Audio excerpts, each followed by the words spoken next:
Welcome you inside the Grand Ballroom here on the second floor of the Westin in Uptown Charlotte. NC State has now joined us inside the room as we continue our 2019 ACC football kickoff. We'll spend a few minutes with the players and the coaches as we will talk to our offensive player first, and then we will bring our defensive player up and then our head coach. So as they all three stand for a quick photo op, we will have our first player in Justin Wilson address everybody. Justin, we've got microphones that are floating throughout the room, so we've got questions. Folks, if you would, please identify yourselves and the agency that you are with to make sure that our student athletes and our coaches know exactly who it is you are. So microphones on both sides. We'll get our first one going on this side. Courtney will go first row, right side with Dan. Justin Witt, who we're spending time with for about 6 or 7 minutes. Justin, Dan Tortora, wakeupcalldt.com. Just what you could say about John Garrison as the O-line coach for you, and just what you've taken away from him and him coming onto the team. John Garrison has been a great coach for us so far. Him coming in after Coach Ledford left us was kind of hard, but getting to know Coach Garrison's system has definitely been huge for us because he brings different things that we didn't learn from our past coaches, but we know now, so he's definitely going to be a great coach for us. Justin, to your left, third row.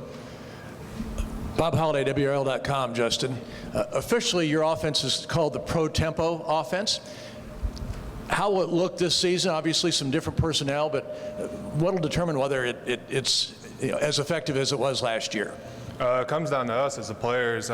We control the tempo. Our coaches try to stress to us how to keep a good tempo throughout the game, but it all depends on how fast we get up to the line, how fast can we get the ball snapped before the defense is ready. Justin, we're going to go to your right side, the fourth row towards the inner aisle as you see the microphone moving that way. Justin, Andrew Schnittker with Pack Pride. With you guys losing 3 starters on the offensive line and replacing your coach, how important do you feel like your role as a leader to kind of help that offensive line gel as one of the guys who's back from last year is? It's a huge role. We got a lot of young guys coming in, and we had guys in the past who taught me how to be a great leader, like Garrett Bradbury, Tyrone Prescott, Tyler Jones, guys from Tony Adams, who all taught me how to be a great leader. And I feel like I could pass that knowledge on down to younger guys who are going to have to step up one day and be another leader for us. Justin, let's follow that up here from the podium. How would you describe your leadership style? What characteristics lend to what it is you are as a leader?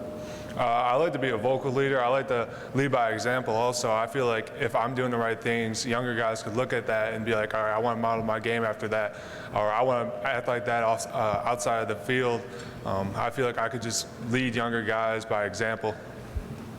Back to the third row to your left with Bob. Justin, you guys were a little pass heavy last year. Worked out. You had a great quarterback, great receivers.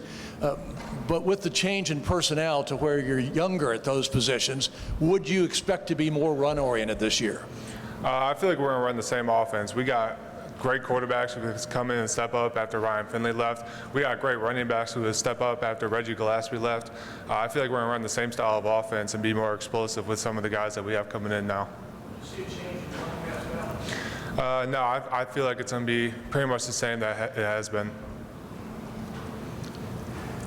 Justin, I'll ask the last question from the podium here. As you think about the number of snaps that you've taken, as you think about being a junior this year, you're halfway through your career, what are your goals moving forward? I got high goals for myself. I feel like if you set the bar too low, you won't meet your goals where you want to meet them. I feel like I have a great chance to make it in the NFL, but it all starts with what I did today. I feel like I'm in a role where I could go out there and compete with anyone right now, but it all depends on like if I get the work in the off season. Justin, thanks for the time. You can now switch places with James Smith-Williams. We'll have about 7 minutes or so with James, and we'll see about getting our comments from our student athletes. James, welcome. We will go third row with Bob Holliday once again to your left. James, I used to see your games at Millbrook. You were thinner then. Yeah. Kind of like a basketball player with pads. What have you done to fill out so well? Yeah, so he's talking about maybe 60, 70 pounds ago. I was a 195-pound kid, and I think the biggest thing for me has been buying into what the program's teaching us, buying into the weight room with Coach Thunder and the nutrition plan with our staff, and it's helped me grow a lot. James, first row, far right. Alan Wooden, Bladen Journal. Can you describe the competition, the push that gets better that goes on between you and Laurel Murchison? Oh, I love Laurel Murchison. He's a great football player. He's a great guy, and we've grown very close. And I would say that every day he does something new, and I'll do something new, and we're trying to copy each other or teach something that we've learned somewhere else, and it's helped us both grow. James, to your left, the sixth row. Alyssa Ray, WNCN Raleigh. With so much experience and depth on the defensive line, how much confidence do you guys have coming into this season? We have a lot of confidence. I think that comes from experience, like you said, but it also comes from, knowing the system, knowing who's around me. Like you said, playing beside Laurel Murchison gives me a sense of confidence. So we're excited to play, and we're excited to get going. James, your next two questions are going to come first row, back-to-back guys sitting side by side. James, just how you would describe, in your opinion, from your viewpoint, the Wolfpack and what Coach Doran has done with this team and how he's kind of elevated this team and this program overall, not just in the ACC, but in the country. Right. I think Coach Doran has a standard, and that standard is raised every day, and he's set the bar high, and he's shown us also what it's like to be a man and handle your business, and I think that's reflected on the field as well. James Hal Nunn from the News Journal and the Sports Blast. We had the commissioner in here earlier, and a lot of talk about the ACC network and ESPN and all that. Do the players talk about that? Is that on your radar in any way, maybe back in your apartment or anything? Yeah, we're definitely intrigued by it. It's cool to get more coverage, especially for the other sports that are outside of football, that they're all getting covered and all being played on TV as well. So we're definitely aware of it, but at the end of the day, we're here to win games, you know.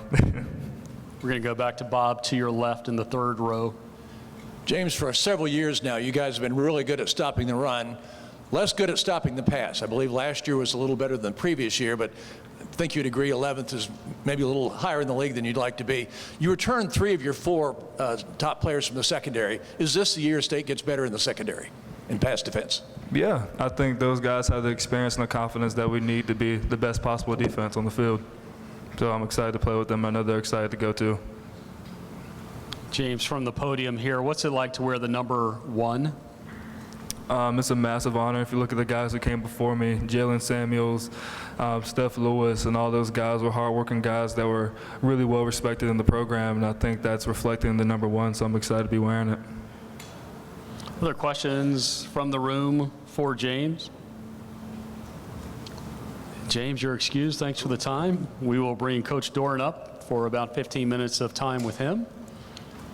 Even though you've identified yourselves with our student athletes, if you would, please reintroduce yourself and the agency with our head coach. And we will go to Bob Holliday. We will make an introduction for him. To your left, Coach. Coach, last year you outscored your opponents by 98 points in the second quarter. In the third quarter, the margin was a scant 7. You've expressed concern before about fans leaving the stadium. With NC State now beginning alcohol sales, do you feel like that's the beginning of a turnaround of keeping more fans in the stadium? And will that help your third quarter effort? Man, you just threw a softball right at me. Well, they're 2 separate issues. First of all, I'm excited for our fans. I think the entertainment is such an important part of game day for them. And obviously the product we put on the field and the type of player that we bring in for them to watch and the style of football that we play is a big entertaining value. But now for them to be able to buy beer if that's important to them, have the opportunity to do that in the shade under the stands at halftime. And, I know there's going to be a lot of different spots where they can do that and then be back in there for us. Because, the fact is for those of you that have been to Carter Finley, it's an incredible place to play, and it's a huge advantage. Our sidelines to the bench, our parents sit right behind them, our recruits sit right behind our student section's incredible, and it brings energy and it creates an advantage for our football team, and we want that for 4 quarters. So selfishly, absolutely, I would love to see everybody staying in there because it helps us win. At the end of the day, I think everybody would agree that's our job here, is to win as many games as we can and do it the right way so that our fans can enjoy it, but also, in my opinion, be a part of it, because that's a strength for us. Let's stay to your left here in the second row. Coach, Mark Narducci, the Philadelphia Inquirer. Could you talk about the development of Devin Leary, and will he be figuring into the quarterback mix this year? Really excited about Devin. One of the best young passers, just true arm strength that I've been around. And, I think what spring ball is for a guy at his age is his chance to show you where he's at, what he knows, and then how does he take that information from the spring, which ended, the first week in April for us, up until August 1st, and grow from that information. And because I think for all of our players, the less they're thinking about what they have to do, the better they play, and it takes reps to get them there. And so Devin has now the opportunity to see if learning from the spring going into the fall allows him to really showcase that arm, so that he's not thinking about the offensive play and he's thinking more about the defensive coverage or the blitz that's coming at him. And that'll allow him to play faster, and he's going to be a really good player for us. He's a big part of this competition. To your right in the first row, your next two questions will come from shoulder to shoulder there. Coach Dan Tortora, wakeupcalldt.com. Just what you could say about George McDonald, bringing him onto your staff and wide receivers coach, making him co-offensive coordinator, recruiting coordinator, just how he's elevated himself there and your take on him. I'm a huge fan of George's, to be honest. I think the guy's one of the best teachers and motivators in the country at his position. I feel fortunate that I've had him on my staff as long as I had, and I'm really proud of him, for his growth. Love his family, his wife Heather, and their son Roman, and he's a really good role model, these guys. He is hard on his players, but he loves them. He holds them to a high standard, and they hold themselves to it now because they see that it works. And it was fun seeing Steph Lewis teach Kelvin Harmon, and now Kelvin Harmon taught Emeka, and now Emeka's trying to teach Devin, and they passed the torch to each other through his leadership. And so I'm really thankful to him, and he's earned, the co-offensive coordinator title, and he does a really good job with our pass game. Keep it there to your right, Coach. Coach Hal Nunn from the News Journal and the Sports Blast. Obviously, there's been turnover on the offense, but I want to ask you about the defense. You have a strong – the defense seems like it's going to be one of the strong points. What's one area of the defense that you think needs to improve on? Well, I think, statistically, we're really good, top 3 in rushing defense, top 3 in third down defense, top 3 in red zone defense. We need to create more takeaways on defense, in my opinion. Offenses are going to get yards. You guys all know the RPO world allows offenses to do things that really aren't fair. In football, to have linemen downfield and throw forward passes is really hard on a defense. And so the stress gets put on the secondary if you're a team that wants to stop the run, and that's something I believe in. So our DBs obviously get a lot of the blame, and I don't think that's always their fault. A lot of times they're playing one-on-one, and everyone else is trying to defend the run game, and that's just college football. But if we can get more takeaways and do what we did last year on third down in the red zone, stopping the run, create shorter fields for our offense, I think that would be outstanding for our football team. Coach, to your left here, first row through my podium. Richard Walker, freelance writer. Certainly we're here in Charlotte. You want to be back here at the end of the year, but you guys and your staff are here a lot because of the recruiting area. Talk about how important Charlotte recruiting is for you guys, and that has grown over the years, certainly. Well, Charlotte's been great to our program. The high school coaches here we've built great relationships with. Obviously, this year's draft and last year's draft, you can see that when you see what happened with Garrett Bradbury, National Award winner, the career that Jalen Samuels and B.J. Hill are having from this area. And we've got a lot of good players from Charlotte, and we'll continue to battle to do that. I think it's an important city for all the schools in this state, and it's been one that's helped us quite a bit. And it's been fun over the last 6 years to see this area grow. There's so many people moving into our state, not just Raleigh, but Charlotte, and there's a good population of talent here to recruit from. Coach, right side, first row, far right side. Hey, Coach, Alan Wooden, Bladen Journal. With Laurel Murchison, his agility, his strength, is it possible that you have, he's great on the defensive line, but are there other positions maybe he could play for you, but also in the NFL? Yeah, I think Laurel is a name, if he stays healthy, knock on wood, that's what we need him to do. Should be one of the better defensive linemen, interior guys in the conference. He's very disruptive. He plays hard. He's got a great motor, a big heart. The game is slow to him right now. He's not thinking at all. And in the weight room, I mean, there isn't anything that he can't do in there with Coach Thunder. So the biggest thing for him is just going to be staying healthy. He will be a disruptive force in the interior of our front. Go back to Bob Holliday here on our left. Coach, last year you were very pass heavy, worked out great, talented quarterback, receivers, they're not there. You have some talented young running backs. We do. And I'm wondering, as the new players involved in the pass game mature, if you may become a little more run heavy, if the run-pass balance will change a little bit this year. Well, our offense is built, to be balanced, first of all. But at the same time, I'm not going to just beat my head against the wall. We had 3 outstanding wide receivers last year, and Ryan was one of the best throwers in the country, and so we took advantage of that.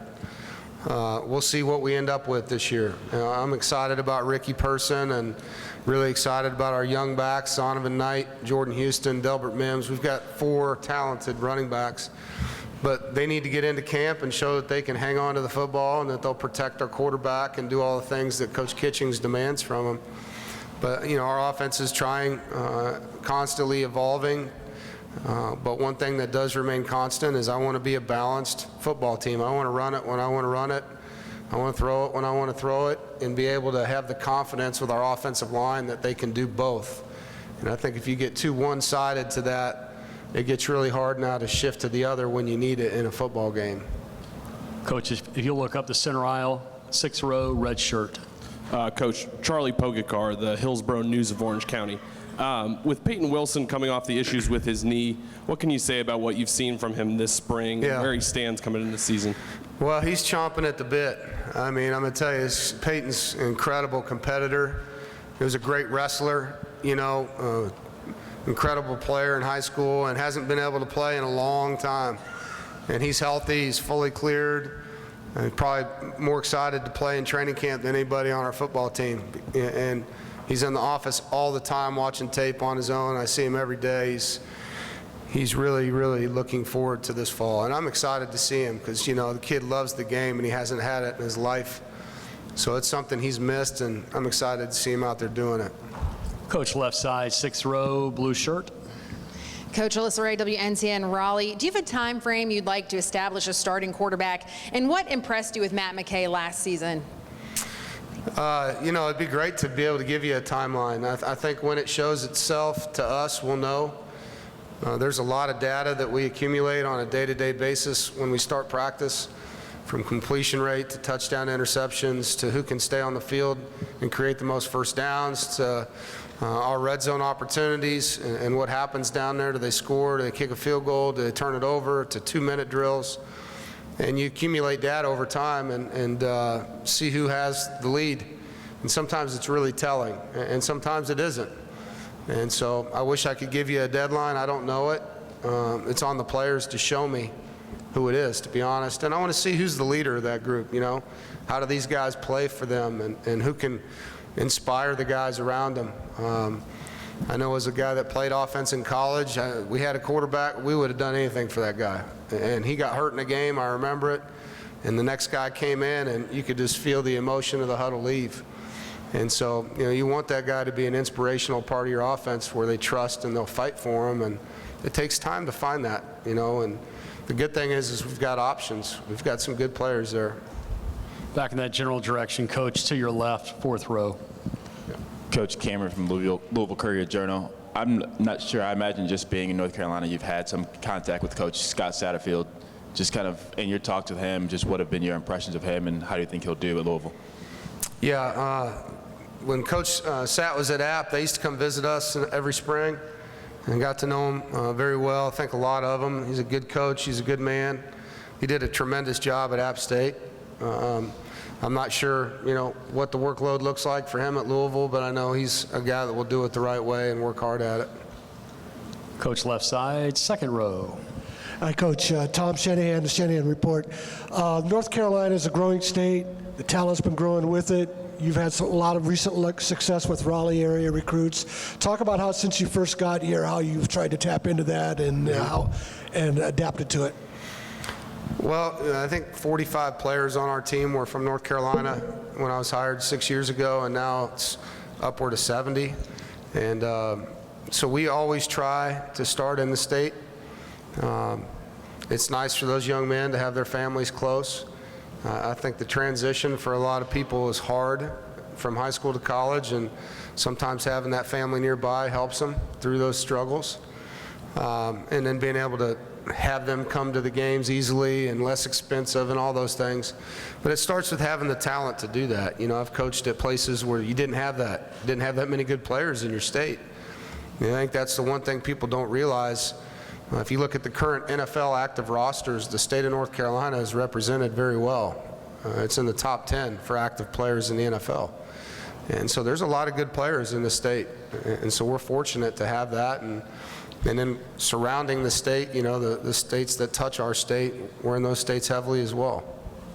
Coach left side, first row. Coach Steve Reed from the Associated Press, you touched on the quarterback situation. Right now, I mean, does anybody, can you give us an idea, does anybody have an upper hand? And can you break down some of the guys? I'm not going to give you the answer to that because I don't want to do that. I want to see who improves over the summer.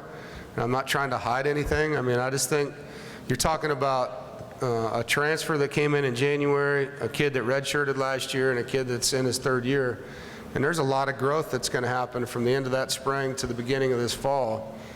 And I'd be selling them short not to give them that opportunity, you know.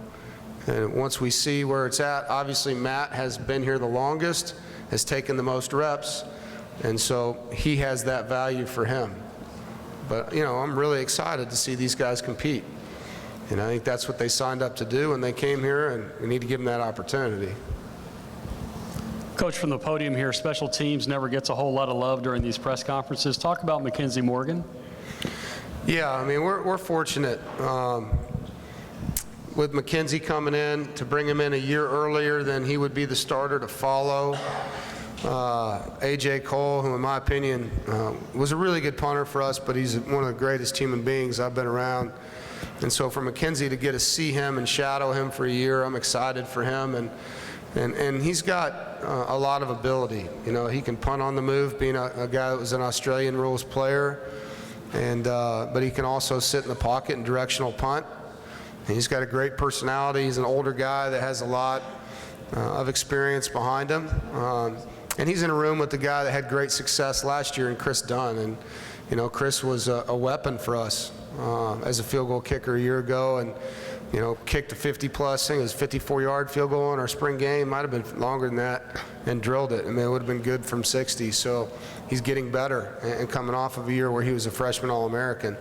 So I feel great about that area of our football team. And the return game's an area that we can get better, and I'm excited, you know, to add Tabari Hines and some of these young freshmen to our football team to help us in the return mode as well. To your right, Dan, we'll have our last question in the first row. Coach, just to speak on recruiting and what you see from these guys going through their high schools and whatnot, because not only are they rising up at NC State, but they're going to the NFL. You mentioned the Bradley Chubbs, Jermaine Pratts, Calvin Harmons, Ryan Finley, and so forth. Just what you're seeing in them, and just what you can say about your staff really doing their homework to find good guys collegiately and on the professional level. Yeah, I was really fortunate when I was at the University of Wisconsin to work for Brett Bielema and Barry Alvarez, and I think that program did a phenomenal job at developing players, you know, that were three-sport athletes, that were tough guys, and I got to watch that and be a part of that for 5 years, and it's come with me here, and I think our staff understands we don't just look for good football players, you know, we look for guys that love to train and love to play, that are good human beings. And I think James is a great example of that. And here's a guy that was a 185-pound linebacker that's a 270-pound defensive end. And that doesn't happen if he doesn't love the process of working hard. And so we have to find that in our process of evaluation of recruiting, and go to the weight room and watch them lift. You know, go to their track meet or go to their wrestling meet or their basketball practice and see them do the dirty stuff behind the scenes, not the stuff on game day that everybody does. And so we put a lot of time and effort into that. and I think our staff has done well, following that formula. And then it comes down to how we coach them and how, Coach Thunder and his staff develop them, and Justin Smith, our trainer. We've got a good group of people around these players that help them a lot. And I think they understand the value of those people in their lives, and they take advantage of the opportunity they have to work with them. NC State, thank you. Good luck this year. Thank you, guys.